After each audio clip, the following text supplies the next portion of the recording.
Buenos días.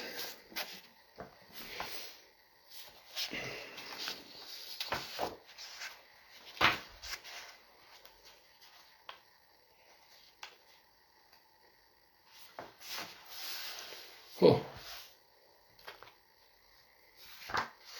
Hugo e Paulo Oliveira vão ouvir o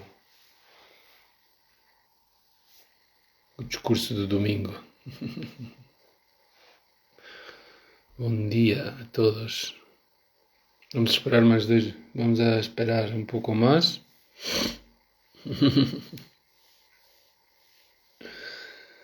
Antes de empezar.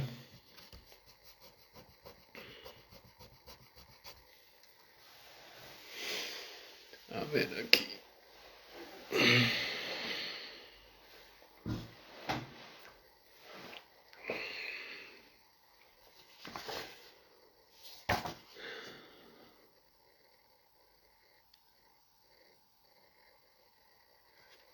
Si alguien quiere acompañar bien la clase, recordad que en mi página, en los recursos, ya tenemos la traducción de los Yoga Sutras.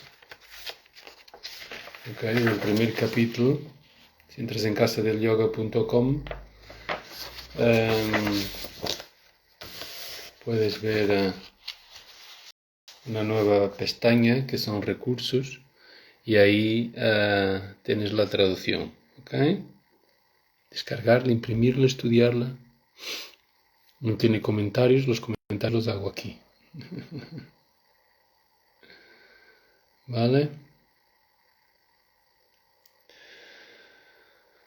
Bueno.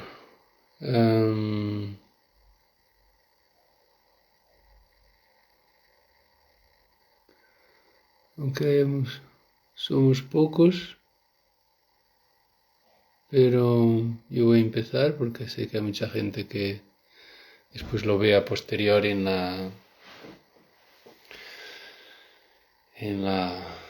lo que queda grabado, ¿vale? Entonces, vamos a empezar con nuestro mantra, a nuestro Ganesh, ¿ok? A ver si nuestras neuronas encuentran nuevos espacios. A ver, aquí hay que cambiar esto. Aquí estamos. El dios de la gran trompa y de gran estatura que brilla como 10 millones de sol. Un error. Como 10 millones de soles, plural. Libérame de los obstáculos en todas las cosas, en todas partes. Ahí vamos.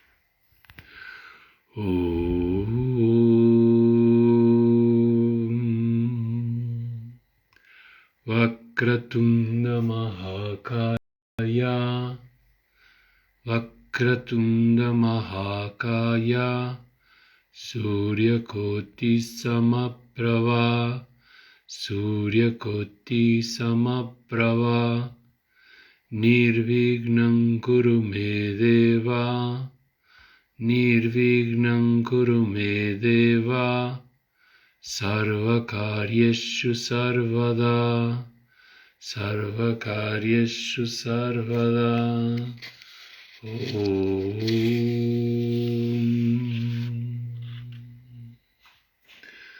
Entonces, la semana pasada hicimos los primeros 5.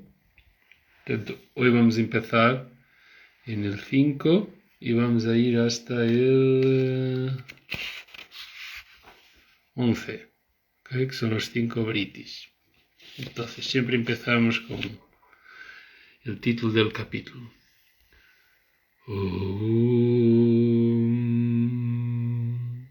Ata Samadhipadaha Ata Samadhipadaha. 5. Repetimos lo de la semana pasada. Vrittaya Panchataya Klista Klistaha Vrittaya Panchataya Klista Klistaha. Otra vez. Vrittaya Panchataya klista klistaham. Pramana viparyaya vikalpa nidra smritayaha. Son 5 palabras. Fijaos. Pramana viparyaya vikalpa nidra smritayaha. Todo junto. Pramana viparyaya vikalpa nidra smritayaha. Son los 5 brillos. El primero, pramana, se divide en 3 partes. Pratyaksha, anumana, agamaha. Estos 3 son pramanani, todo junto. Pratyaksha, anumana, gama, pramanani. Pratyaksha, anumana, gama, pramanani. Segundo, vritti, viparyayo, que es el error. Es viparyayaha, pero cuando haces la conjunción queda viparyayo. Viparyayo mitya jnanam. Viparyayo mitya jnanam. Atadrupa pratistam. Todo junto. Viparyayo mitya jnanam atadrupa pratistam. Viparyayo mitya jnanam atadrupa pratistam. Viparyayo mitya jnanam atadrupa pratistam. Vikalpa, la imaginación. Shabdajnana nupati. Vastu shunyo vikalpaha. Todo junto. Shabdajnana nupati. Vastu shunyo vikalpaha. Shabdajnana nupati. Vastu shunyo vikalpaha. Nidra, sueño profundo. Abhava pratyaya. Alambana vrittir nidra. Junto. Abhava pratyaya lambana vrittir nidra. Abhava pratyaya lambana vrittir nidra. Y por último, smriti, la memoria. Anubhutta vishaya. Sampramosha smritihi. Entero. Anubhutta vishaya sampramosha smritihi. Anubhutta vishaya sampramosha smritihi.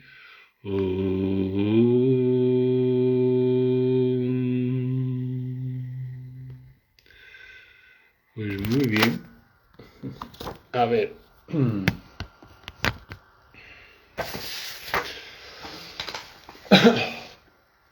Ya sabéis que a mí me encanta el sánscrito y que creo que indagar en las palabras originales es la manera más cercana posible a poder entender los textos, ¿ok?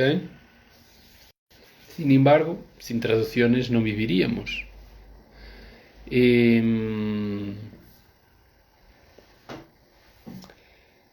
Incluso otro día escuchaba unos podcasts de budismo y él decía que las traducciones son una parte fundamental de la tradición, porque el budismo nace en India, se va para Nepal y para Tibete, cambia de idioma principal, pasa del sánscrito al pali, ¿okay? Hay un montón de textos nuevos en pali que hoy son canónicos, pero que a la vez bebe del original sánscrito y de los discursos del Buda en sánscrito, etcétera, etcétera. Y la traducción es una cosa que está ahí pendiente siempre. Tú nunca puedes decir, si no estudias por la traducción no entiendes nada. Tienes que estudiar por la traducción. Si no estudias por lo original, nunca vais a entender verdaderamente el significado. No es necesariamente verdad, ¿no? Pero como el sánscrito es un idioma que no ha cambiado nada. Entonces, la verdad es que tuvo, por lo que sé, tuvo poca evolución semántica, entonces quedó aquí. Quedó así como ahí esa fuerza original. Si hablara sánscrito sería muy parecido a lo que está escrito aquí. Es lo que quiero decir. Entonces vemos al grano. Si no, no me da tiempo. Recordar que estamos estudiando yoga, que la primera definición de yoga es yoga chitta vritti nirodha, que significa que el yoga es el cese de las fluctuaciones o la suspensión de las fluctuaciones de la mente. Cuando encuentras ese estado, esas suspensiones en nirodha, uno encuentra su propia naturaleza. Tada drashtu svarupa avastanam. Svarupa, tu propia forma, svarupa como su atma, tu propia alma, tu propio ser interior, que a nivel más filosófico hablamos de reconocer el purusha como consciencia pura, que viene del sangue, a recordar. Algunos ya sé que estáis acostumbrados a estos nombres.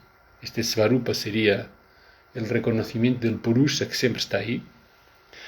Y si no encuentras ese espacio, obviamente vas a identificar con los vritis. Vritti sarupya mitaratra. Te identificas con los otros, con lo contrario. Que es un poco la base de lo que es la vida.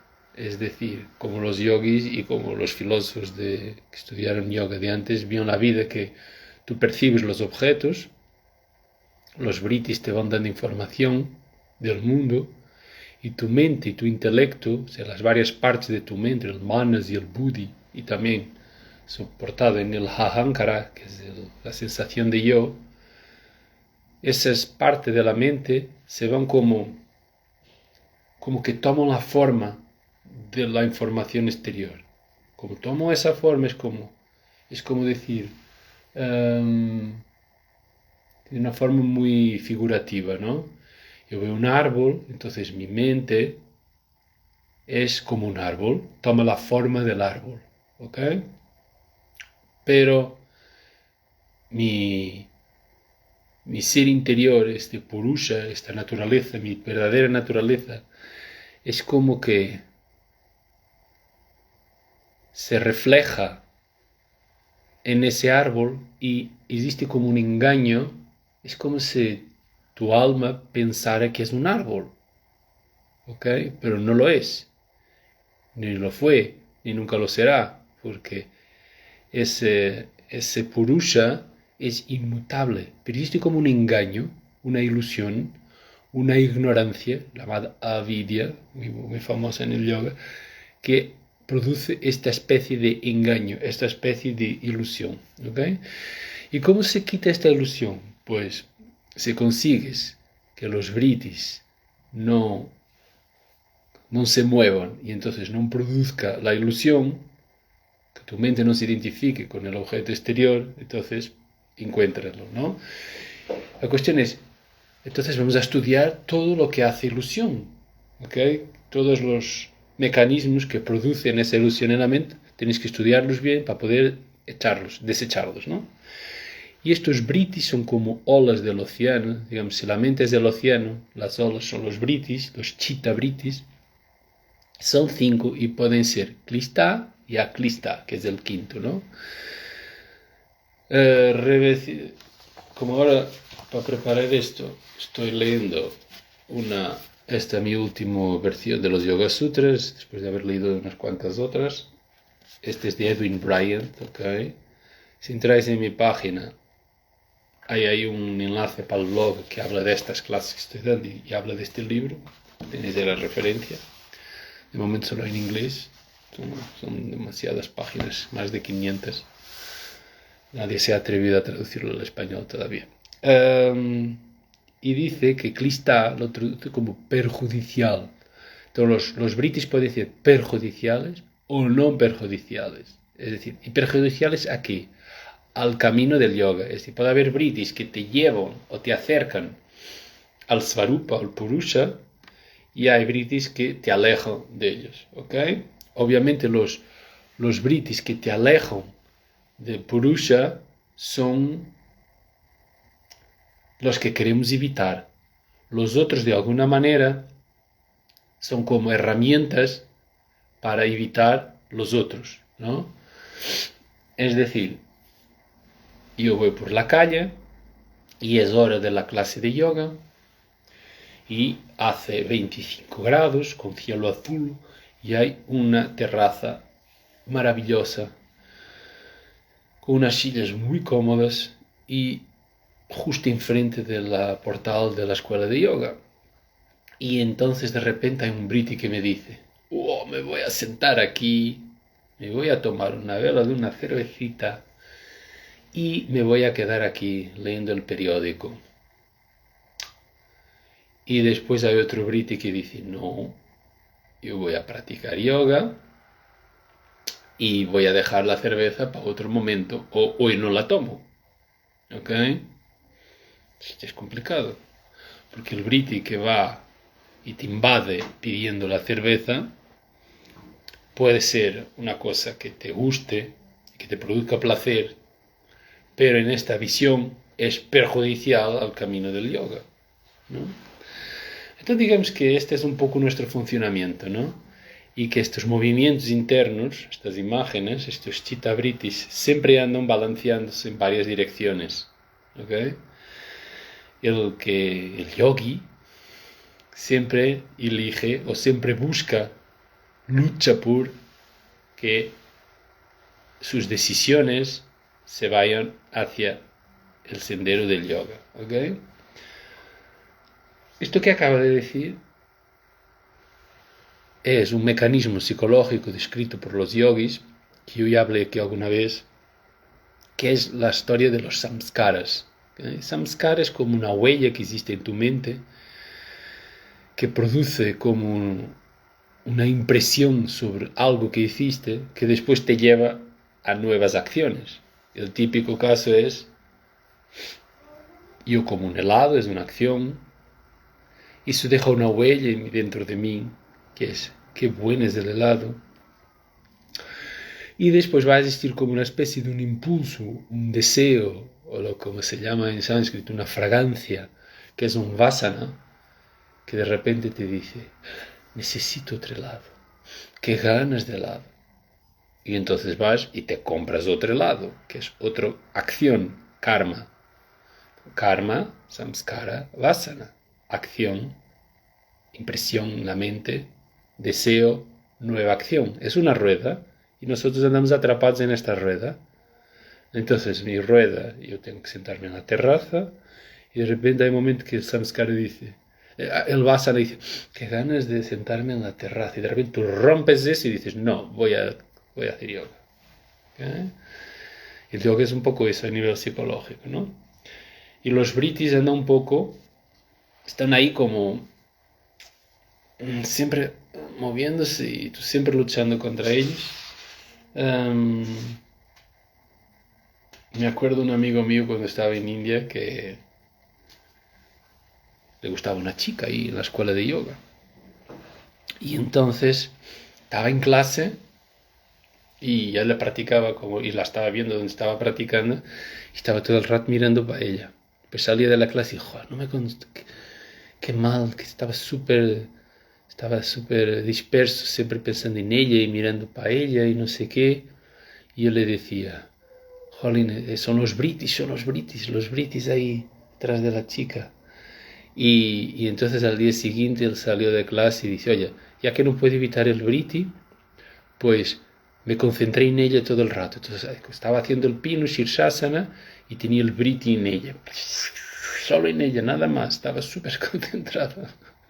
Intentó transformar un briti clista, perjudicial, en algo no perjudicial. ¿Okay? Ella se ha vuelto el objeto de su atención, de su meditación. Bueno, para que veáis un poco nuestro funcionamiento. Entonces, una vez que sabemos más o menos lo que son y cómo funcionan, hay que empezar a analizarlos de forma detallada.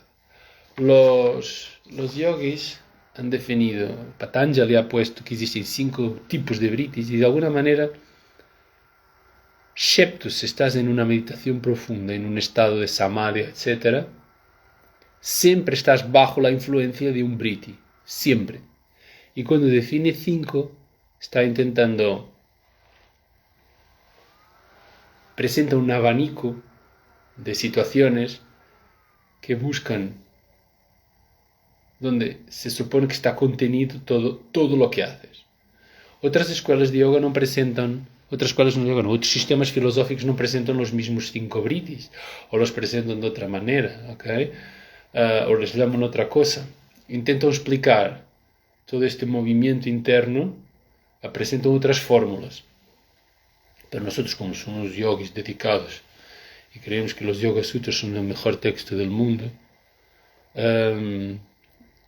vamos a asumir estos 5 como los que vamos, como verdaderos, y vamos a estudiarlos. ¿Okay? Pues puedes decir, me gusta más la versión de Nyasa, que es otro sistema filosófico, ¿no? Que en vez de 3 formas de percepción presenta 5 formas de percepción, tal. Pero vamos a ver un poquito estas, no demasiado detallado, pero para que tengas una idea de lo que son. Entonces el primero es pramana. Pramana está asociada a la percepción, o se traduce muchas veces como conocimiento correcto. ¿Ok? A ver cómo le llama aquí Edwin Bryan. Sí, también le llama conocimiento correcto. A veces le llama epistemología, una traducción más directa, como la ciencia que estudia las palabras.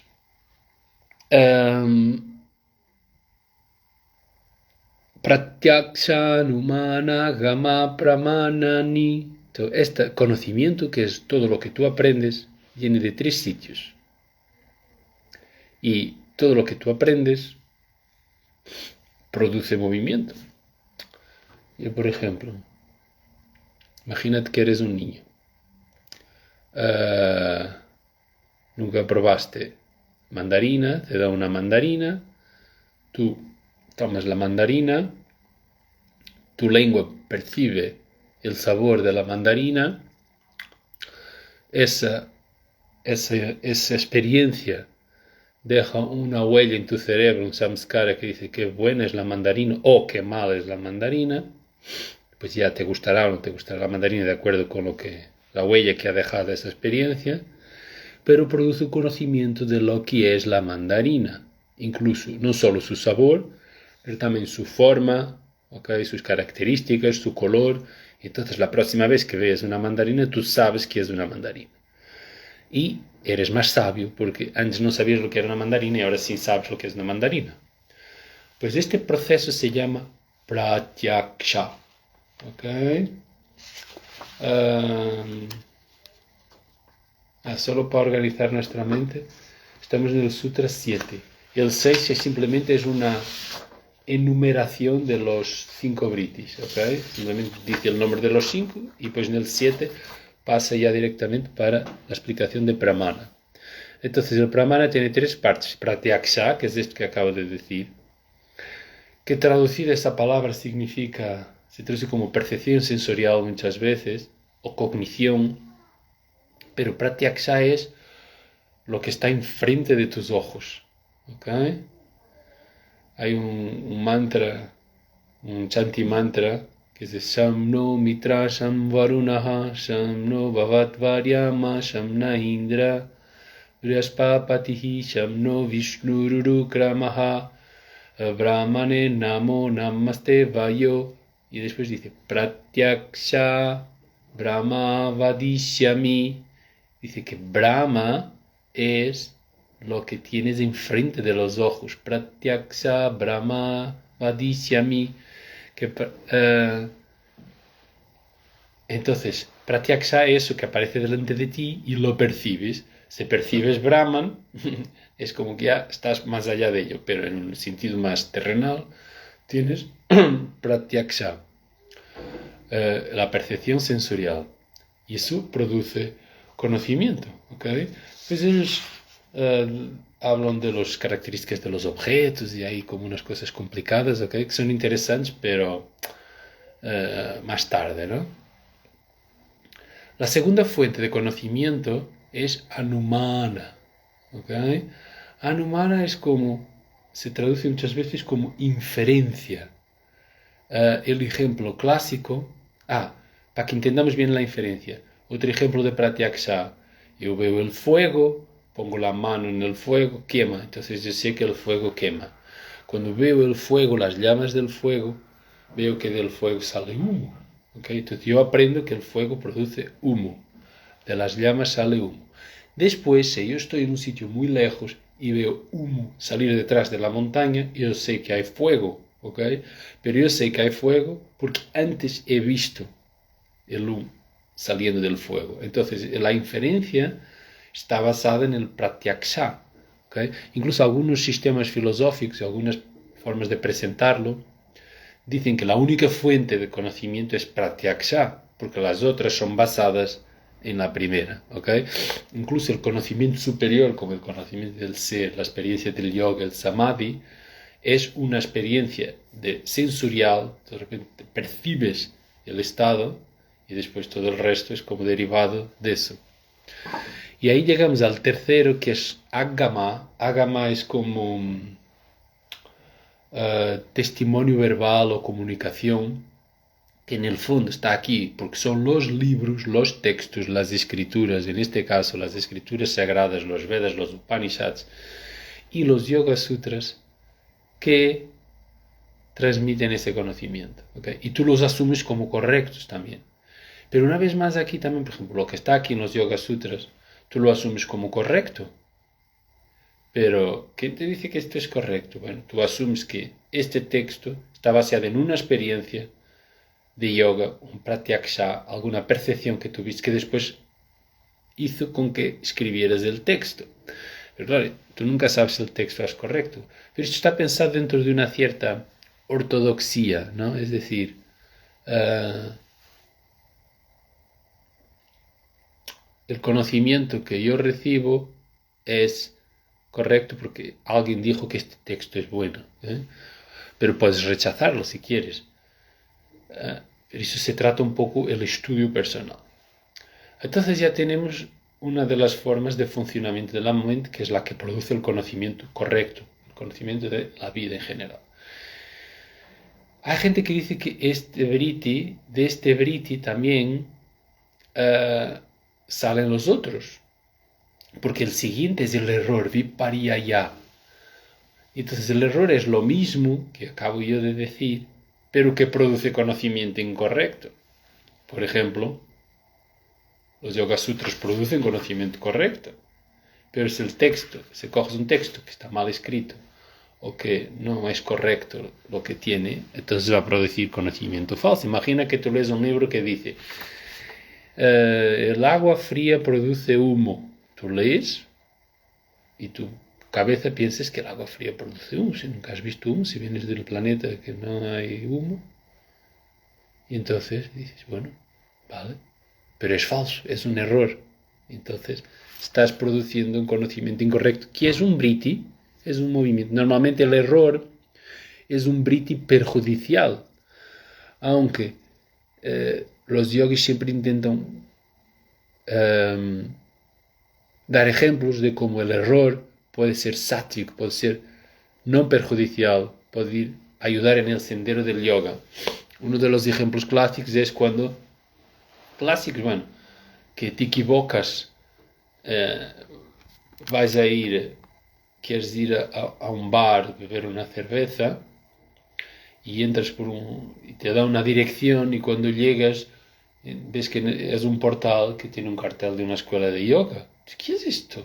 Se venía a tomar una cerveza. Y entras, fuiste ahí por error y descubriste la escuela de yoga, pues te quedas. Ahí tienes como un error, puede dar origen o te puede acercar al sendero del yoga. La traducción dice, el conocimiento erróneo es la comprensión que se toma por correcta, pero no es. Entonces, de alguna manera puede haber gente que diga, este briti está incluido en el anterior. Es pratyaksha, numanagama, pueden ser formas de percepción que son correctas o incorrectas, pero Patanjali ha decidido separarlos. Siguiente. Toda esta forma de conocimiento hasta ahora está basada en la primera palabra, que es pratyaksha. Al inicio de todo hay un objeto que tú percibes, aunque ese objeto puede ser más sutil o menos sutil. Por ejemplo, si estamos hablando del yoga, yo me siento y percibo las sensaciones de mi cuerpo, en la piel. Eso me acerca al presente, me acerca al camino del yoga, etc. Permite que poco a poco vaya acalmando mis britis, pero existe el objeto que es tu propio cuerpo. Pues hay ciertos movimientos internos que no están basados en ningún objeto, sutil o no sutil, que está trasladado a un texto que antes tuvo un objeto, o que existe una inferencia de algo que tú ya sabes, porque sabes que el humo viene del fuego, y porque en algún momento viste el fuego, hay siempre el objeto que está ahí detrás. En el Vikalpa, la imaginación, no existe objeto. Es decir, tú creas una historia, una narrativa, que no produce, que no tiene un objeto asociado. Entonces la traducción de Vikalpa es que es algo que tiene vasto shunyo, es como el objeto vacío, o no existe objeto en ese conocimiento.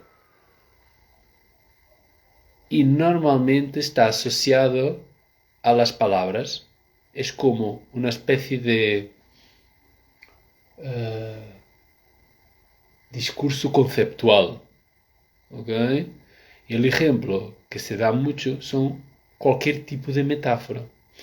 Uno que leí ahora en este libro que me gustó mucho es cuando decimos, el tiempo vuela. Cuando dices el tiempo vuela, te estás refiriendo a una cosa que no existe. No hay alas en el tiempo. El tiempo no es algo que tú cojas en una caja, le pongas unas alas y vuele. Esa idea no existe en el mundo. Lo creaste tú basado en ningún objeto. Es como una concepción. Es algo es algo muy humano. ¿Okay? Porque tenemos el cerebro que tenemos, que nos produce tanto sufrimiento, también somos capaces de producir ese tipo de conceptualización. Pero cualquier tipo de imaginación, cualquier tipo de creación que tu mente produzca aquí dentro, en el fondo, es Vikalpa. Una vez más, este Vikalpa,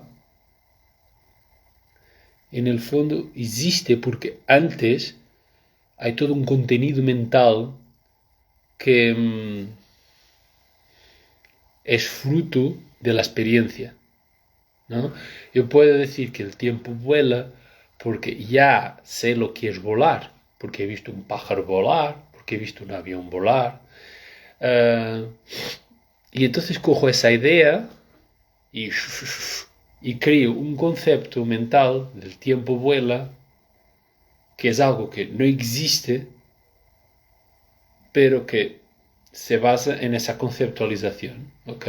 Entonces tienes otra forma, y eso en el fondo, lo hacemos a veces más que el otro. Estás sentada en el sofá y estás imaginando cosas, estás como soñando despierto, yo qué sé, estás imaginando que besas a la chica o al chico que te gusta y eso no es verdad, es simplemente una imaginación tuya. Y claro, una vez más, estás dándole al botón del briti. Estos britis, cuando tú imaginas, por ejemplo, cuando estamos estudiando yoga, los yoga sutras, y estamos así conceptualizando, son britis que te acercan al camino del yoga. Ahora, si estás todo el rato dándole vueltas a cosas que no son verdaderas, un poco psicóticas, te vuelves loco y te alejas del camino del yoga. Por ejemplo, la gente que tiene muchos miedos, siempre está imaginando que va a salir a la calle, alguien le va a asaltar, o el coche le va a atropellar, o que le va a pasar algo, cosas que no existen, que no tienen ni siquiera una base física, Pero tú coges de aquí y de ahí, de cosas que leíste, que oíste, no sé qué, y de repente estás imaginando cosas que no tienen un objeto como soporte, ¿ok? Y entonces, Lexatin para dormir, ¿vale? Quedan dos para completar. El tercero, el cuarto es el más polémico, porque hay gente que no lo considera un briti, que es el sueño profundo. En español tienes el problema de que soñar, la palabra soñar, cuando ves cosas en tu mente mientras duermes, eh, es el mismo verbo, es que tú dices sueño, sueño de dormir. Y sueño, esta noche he soñado con elefantes volando. ¿Okay? Entonces, el verbo es lo mismo. Entonces tenemos que decir sueño profundo, que también se utiliza en inglés, deep sleep, y sueño con sueños. El sueño con sueños no está aquí. Lo que está, el nidra, es el sueño profundo. Él dice, Abhava pratyaya. Abhava es como ausencia, la nada. Pratyaya es el contenido mental. No hay contenido mental. Todos los otros hasta ahora había siempre algo. Correcto, incorrecto o imaginado. Ahora no hay nada. ¿Ok? En Vikalpa era vasto shunyo, un objeto vacío, pero algo que tú creabas. Pero aquí, en Deep Sleep, no hay cualquier tipo de percepción. Es el agujero negro. Entonces, si es un agujero negro, si no hay nada, es samadhi, ¿no? No sería esa ausencia de britis, no haber nada. Aquí en esta versión de Edwin Bryant, él habla de los Vedanta Sutras o los Brahma Sutras, que consideran que en el sueño profundo tú encuentras a Brahman. Pero es como decir, va un poco detrás de esas ideas de Yoga Nidra, donde esas técnicas de relajación profunda, donde tú buscas estados de como si durmieras sin dormir. ¿Okay? Esa es un poco la idea de Yoga Nidra. Tú en Yoga Nidra quieres estar consciente hasta de la relajación tan profunda que te duermes, es como te duermes, pero estás consciente. No hay movimiento, pero estás consciente del movimiento. En ese sentido, el Nidra puede ser que sea un estado de yoga. Pero aquí lo que dicen simplemente es que el tamas, ¿no? Esa pesadez, esa letargia se apodera de ti de tal manera que duermes como un tronco.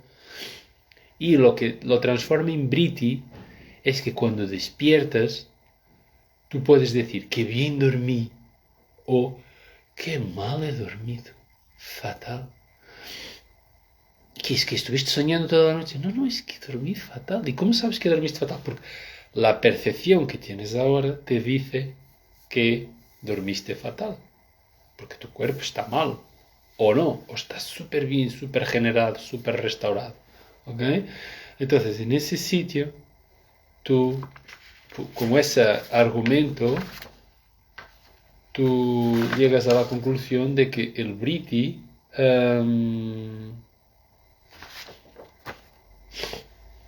de Nidra, o sea que Nidra es un briti, ¿ok?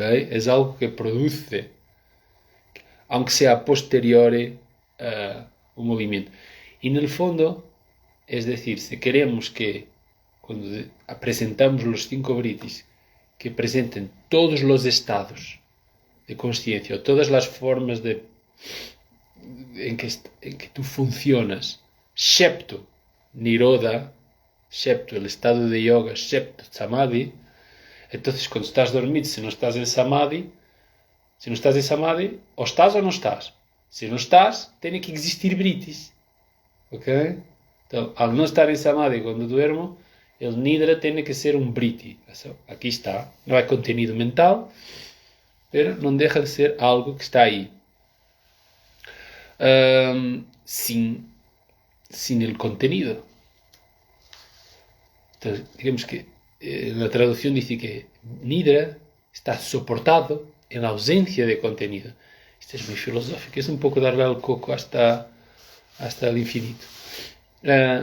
Otra anotación aquí de Edwin Bryant es que casi toda la gente los santos, los sabios, todas esas hagiografías o biografías de santos diarios, etc., toda la gente que ha buscado de una forma obsesiva su propia consciencia, de alguna manera ha llegado a un punto de no sueño prácticamente. Es decir, apenas duerme. La meditación profunda y el ayuno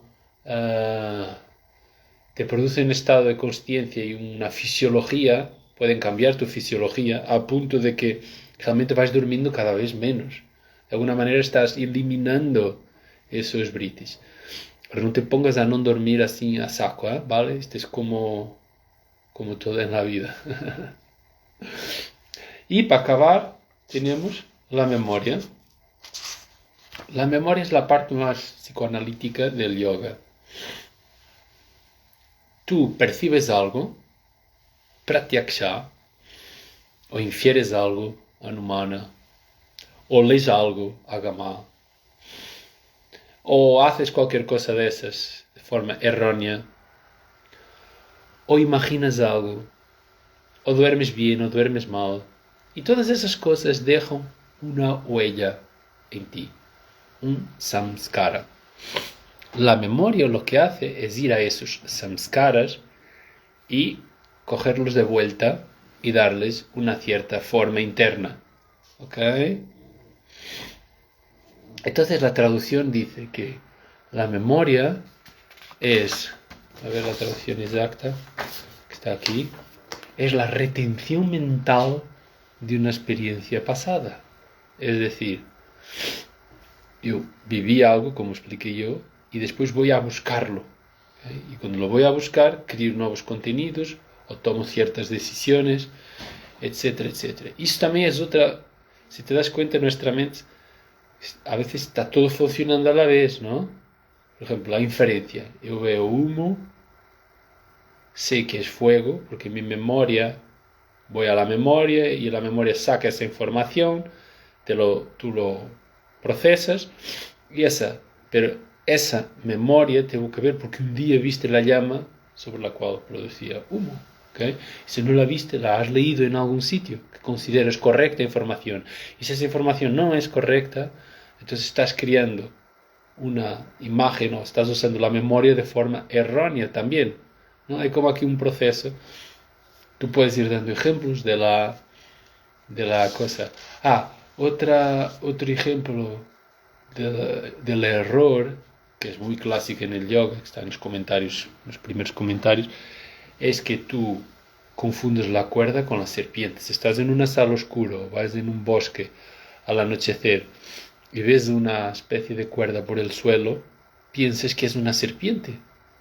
¿Okay? Tú ves eso, de repente percibes, pratyaksha, tu memoria va a buscar la información, la serpiente en esta forma se mueve así un poquito, igual estaba un poco colgada la cuerda, tú piensas que es una serpiente y entonces tomas la acción también errónea, huyes, gritas, intentas matar a la cuerda, ¿ok?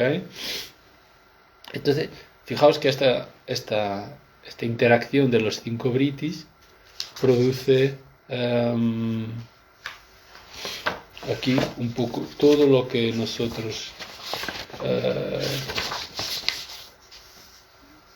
todo nuestro contenido mental. Para acabar, un ejemplo que me encantó de Edwin Bryant sobre la memoria es que tú cuando vas a buscar esos samskaras es un poco imaginar que nuestra mente, nuestra chitta es como un lago. En mis meditaciones lo digo mucho.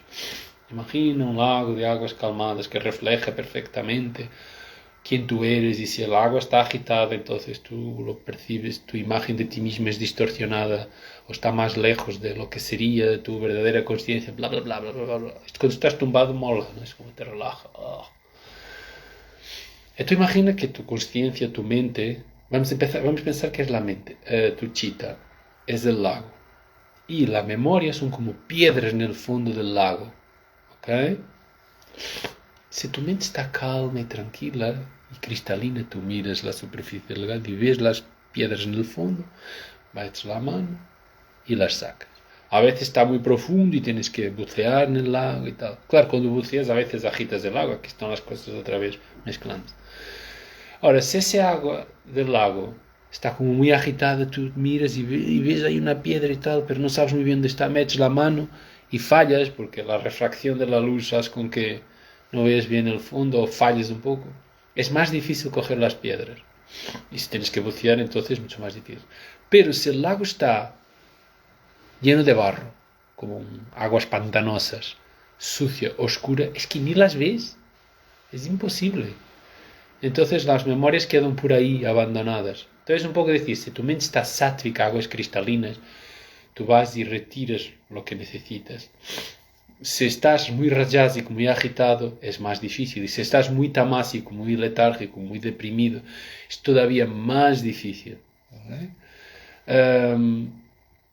Es una muy buena descripción, muy freudiano. Es decir, cuando una persona está bien, entonces como que sus memorias y sus recuerdos van en su favor. Si una persona, y las personas que han sufrido mucho, han tenido shocks traumáticos muy fuertes, a veces su cerebro olvida esas experiencias y dice, yo no quiero saber nada, un accidente, una muerte. Hay gente que no se acuerda de la muerte de su madre cuando era niño, porque para no sufrir, no se acuerda, su cerebro lo borra. Es como, la memoria está ahí, pero tú no la ves, estás como tapada. Y cuando buscas un poco dentro de ti, cuando vas un poco al psicoanalista, lo que haces es intentar quitar ese barro para acceder a esas piedras en el fondo del lago. Este ejemplo que da Edwin Bryant no es de él está refiriendo a los comentarios del siglo PUM, lo que significa que toda esta historia de la mente y del acceso a la mente y muy psicoanalítico, samskaras, etc., ya estaba inventado. Freud era un genio, pero tuvo, tuvo predecesores, ¿no? Ya me falla tanto tiempo hablando. Y entonces, una vez que sepas, entonces, ¿para qué sirve todo esto? Cuando estudio esto, de alguna manera estoy estudiándome a mí mismo. Esta es la gracia de la filosofía. Al estudiarme a mí mismo, me conozco mejor. Entonces, ya sé de qué va la cosa. Y entonces es más fácil, yo, cuando me pongo a hacer yoga, saber a dónde voy. ¿Ok? Entonces ya sabes, siempre que haces pranayama, siempre que hacemos una retención de aire, inhalar, de alguna manera estamos buscando un niroda, una suspensión de vritis. ¿Y qué vritis son? Pues todo lo que hablamos. Claro, nosotros inhala, ay, estoy súper relajado pensando en mi viaje en el bosque, que voy de vacaciones, ay, qué guay, no sé qué, después de salir de aquí voy a comer un desayuno más bueno y más rico. En el fondo, bueno, te puedes acercar, pero te das cuenta de que todavía hay un montón de movimiento por ahí, un montón de chitabritis. Y si tú no estudias, igual pienses que ya está, o llegas a conclusiones erróneas, etcétera, etcétera. ¿Ok? Entonces, después de presentar los britis y sabiendo que la idea es acabar con ellos, el Sutra 12 te va dando las primeras 12, 13, 14, 15 y 16, Abhyasa Vairagya, te va a dar las primeras luces sobre cómo, qué es lo que hay que hacer, o cómo nos intentamos acercar a esos estados. ¿Vale? Y ya está. La semana que viene, 12, 13, 14, 15 y 16.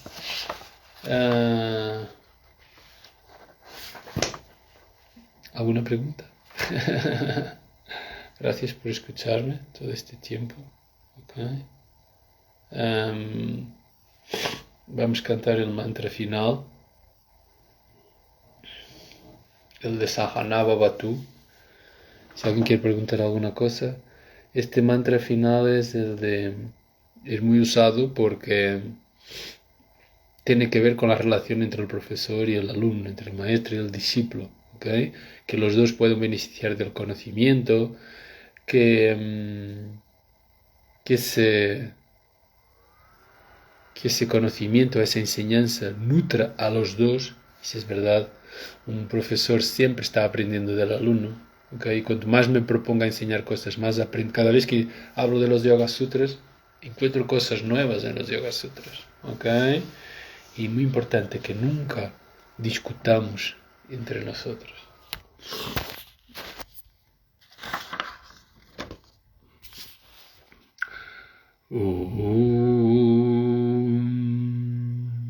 Sahana Bhavatu Sahana Bhavatu Sahanau Bhunaktu Sahanau Bhunaktu Sahaviryam Sahaviryam Karavavahahi Karavavahahi Tejasvi Tejasvi Navaditam Hastu Navaditam Hastu Ma Vidvishavahahi Ma Vidvishavahahi Om Shanti Shanti Shanti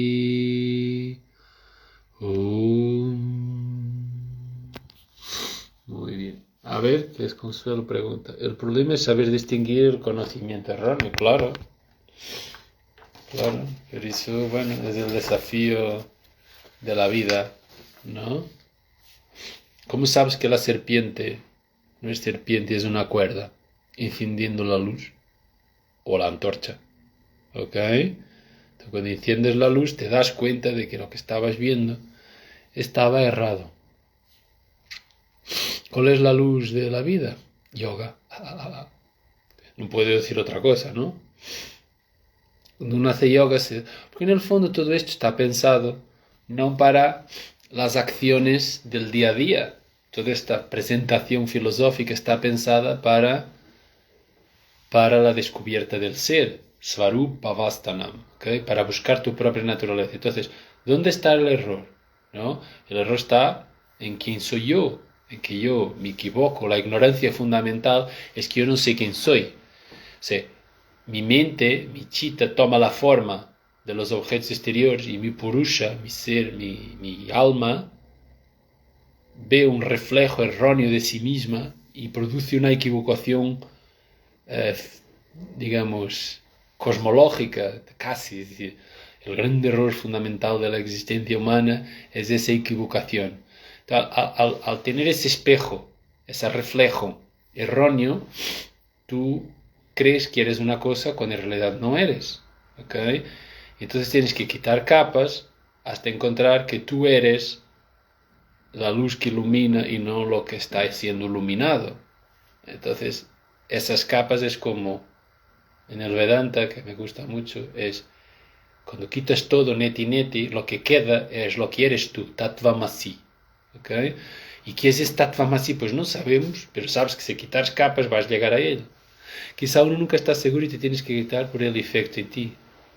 Sí, a no ser que seas un sabio iluminado. Eu cuando estuve con Wayne Liquorman, el discípulo de Ramesh, algunos ya hablan de él alguna vez, que habla de este Advaita Vedanta moderno, y una vez le dije, pregunté, no sé qué y tal, pero tú tienes dudas o tú crees que tal, no me acuerdo bien de la pregunta, y él me contesta, me acuerdo más de la respuesta.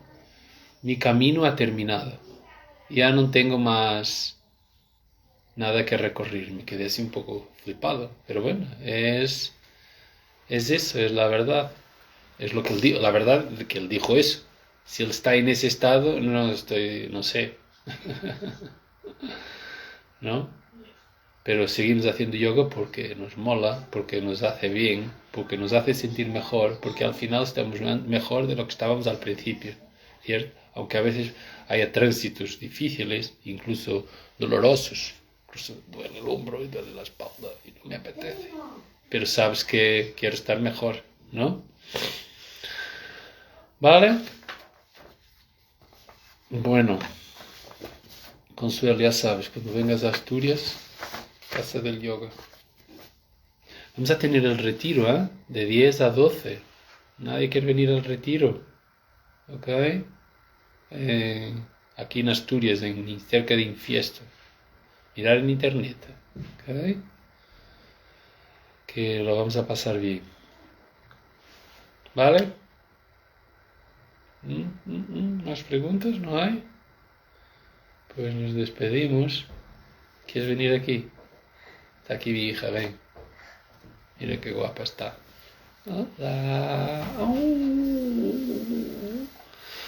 Oye, que te veo en la cara ya que estás aquí. Ay, No, no te maquillaste, pero estás muy guapa. toma.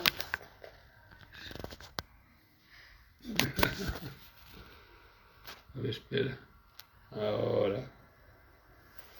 Bueno. Oh, yo quiero. Gracias, Nuno. Pues ya, pues apuntarse. Casadelyoga.com. Toda la información está ahí. Venga. Hola, preciosa, dice Consuelo. Dice que te llama preciosa, Consuelo. Claro, está de pijama, no puede ser. Este es muy... no. Va, vamos a desayunar, que no desayuné. Vale. Venga, besos a todos. Adiós.